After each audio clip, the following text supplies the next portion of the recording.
welcome back to Diving Into Watches, and today we are going to be doing a mod on the Seiko SSK003 GMT watch with parts that I got from Namokimods. We are going to be updating the crystal to a sapphire blue AR crystal.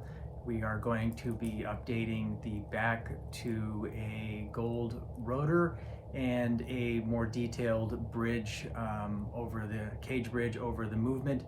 These are just aesthetic updates just to make it a little more stylish, but make it cool and more unique to my style. Also, we're going to be updating the bracelet. As you know, Seiko bracelets are not always the most what's the word I'm looking for? Not the best bracelets, even though it's not a Jubilee bracelet. It is a good bracelet. We'll do a quick review of the bracelet. We'll do a quick review of the watch. We'll go over the parts we're going to do, and then we'll get into the mod. So without further ado, let's get into it. We have the Seiko SSK003 here, the blue dial with the, I'm going to call it the Batman bezel. With the GMT movement. This is really a good watch by Seiko. I'm glad they put it out. It's a year now, I've probably gone 2 years. Probably one of the best GMT watches you can get in an automatic movement. Prior to Seiko putting this out, probably basically the only GMT watch you could get under $500 would have been a quartz movement. Other than that, otherwise you would have had to go up to $1,000 or more to get a GMT movement in an automatic movement.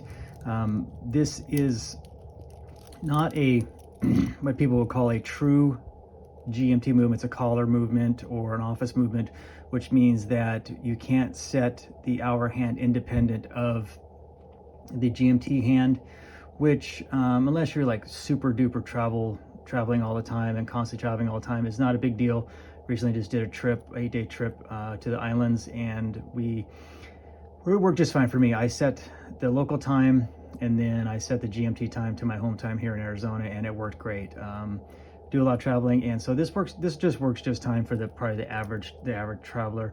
The dial here you can't see real well in this light, but it is absolutely a gorgeous dial. We'll get some outside shots once the movements are up. Once we're done, we're gonna change, as I said, we're gonna change the crystal here to a sapphire crystal with blue AR, so it's really gonna accent that blue, which will be awesome. The back, we're gonna change the rotor to a gold rotor, which will really make that really nice, cool with the blue screw in the center, and then the bridge will be changed to a decorated blue bridge with some blue screws in there. Strictly aesthetics, but it'll make it just kind of make it more unique and more personal to my likes and tastes. Just some quick measurements. I know everybody's seen videos on these. These watches are, what are these? These are 40 millimeters, which is a good size watch. Lug width is 22, and thickness we're going to be right at, what is that, 13, about 12.7. So overall it's a good watch. One of the other things we're also going to be updating is I bought a Uncle strap that we'll be putting on. Let me get it out of here. Jubilee bracelet, Uncle Jubilee bracelet that we'll be putting on to the SSK here. The Seiko one isn't bad. It's it's a little flimsy. What I don't like is you always get the pressed clasp here, but it works perfectly fine. It's got a decent snap and the safety clasp works. There is no press on the sides. This one is pressed also, but it's just a little nicer finish than the Seiko one. But we're gonna go ahead and try it on there. It's more a little bit different, a little bit of style. But so let's get it what we're here for. Let's get into the mods. Let's get it going.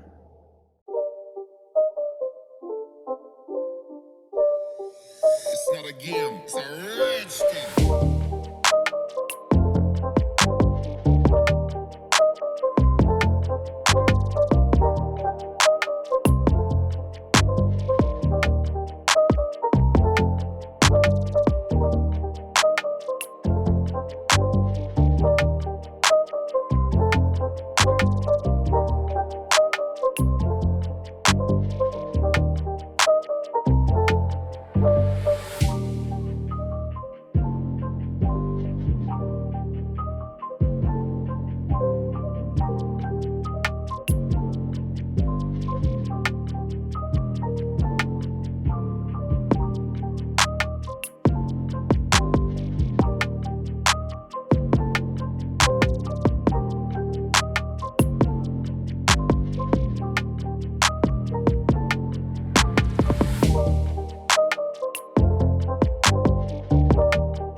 Okay, so all the modifications are done. So what are my final thoughts here on what is accomplished? Well, you can tell the AR coating on there is blue. It's definitely darkened up the dial, which I don't mind, especially outside, as you'll see in some of the outside shots here that I took to show you what it looks like outside. You do lose the Cyclops over the dial, over the date, which is no big deal to me. So that's not a big game changer for me. I was fine with that. I think the biggest notice is on the back when you put in the gold rotor and the bridge update and adjustment. There is a little bit of a learning curve, not a learning curve, but a skill set that you're going to need if you're going to do this yourself. You definitely need to have the tools and the screwdrivers and stuff you need, and magnifying loop or magnifying headset, because those screws are very, very tiny. The blue screws, you can see right here, the blue screws, they're very, very tiny. You're going to be able to see what you're doing. The rotor does move quite freely, no problem. When I was first putting it on, and I'll cover in the wrap up, the rotor was sticking a little bit, but does need a little adjustment because there's a washer that it sits on. But I think it does add some nicer detail to the watch. I'm very happy with the overall Namokimods, and I'll touch on a little bit more in the wrap up. But yeah, I'm very happy overall. Still functions perfectly fine. Everything's working great. I've been wearing the watch now for 2 days now, and I'm extremely happy. So let's go to the wrap up and give you my final thoughts and see what you put down in the comments.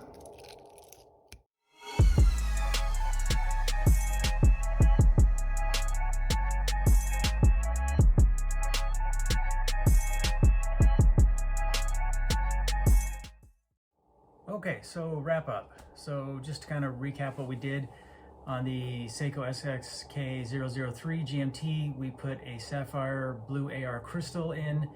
We also changed to a gold rotor on the back, and we also put in a, I don't know what they call it. I have to look up on the website, and I'll put a link in the description to on Namokimods, the link to where you can get the parts for the Sapphire crystal and the gold rotor and bridge detailing part on their website. But those are the three mods we did with the blue screws. I was very happy with it. The Sapphire crystal was pretty straightforward. The rotor installation was pretty straightforward. They do provide a washer to provide a little bit of height so that it can clear the bridge decoration part that you add, because you take a part of the bridge off and add that decoration part on. In the beginning, there was a little bit of the rotor sticking. I unscrewed and screwed it a few times and kind of did final adjustments. Like anything we do in any modification, whether it be a car, motorcycle, anything you do, there's always going to be some slight modifications, anything you have to do. But on a scale of, 1 being the easiest, 5 being super hard, it's a 3. If you've done any kind of modification on a watch of any kind, it's not difficult. You just take your time, have the right set of tools, you can get it done. Overall, I was extremely happy. I'm very happy with the watch. You can see on the shots I took from outside, the blue AR coating definitely darkens up the dial. In certain sunlights, the dial almost looks black. That's from the blue AR coating. If that's not what you want, then just get a regular clear AR coating, and then you'll maintain that blue dial that Seiko has. The dial of Seiko is really beautiful. It has that sunburst effect to it. I enjoy the blue one on there. I thought I would be upset not having that Cyclops on there, but I don't miss that Cyclops on there at all. If it really bothers me that bad down the road, I will go ahead and swap it out. But in the end, I would highly recommend these upgrades to the SSK, no matter which one you have, the orange face one, the blue face one, and I can't remember the other. Was it a black? I don't remember what the SSK01, if it's a black dial or not, but I would definitely recommend those upgrades. They also have other rotor upgrades on Namokimods website that you can do. I probably will do other rotor upgrades, just the rotor itself. They have different color ones, blue, black, some really beautiful ones. Any of my showcase back watches that have to say, I probably will do the upgrade in the rotors, just because it's just a cool little feature to do. So I hope you appreciated the mods, what I did there. If you liked it, give me a thumbs up, hit that subscribe button. Want to help grow this channel and keep doing more mods for you, do some more custom mods. Stay tuned for the part 2 of the one of the epic fail where the dial didn't work. We got some other things coming. We're gonna do some reviews. Got one where we're gonna do some watch reviews on military watches, cover military background what we have that we're gonna go through. But again, give me a big thumbs up, give me your comments, tell me what you liked, what you didn't like, what you'd like to see more of, and stay tuned for more. Thank you for watching Diving Into Watches.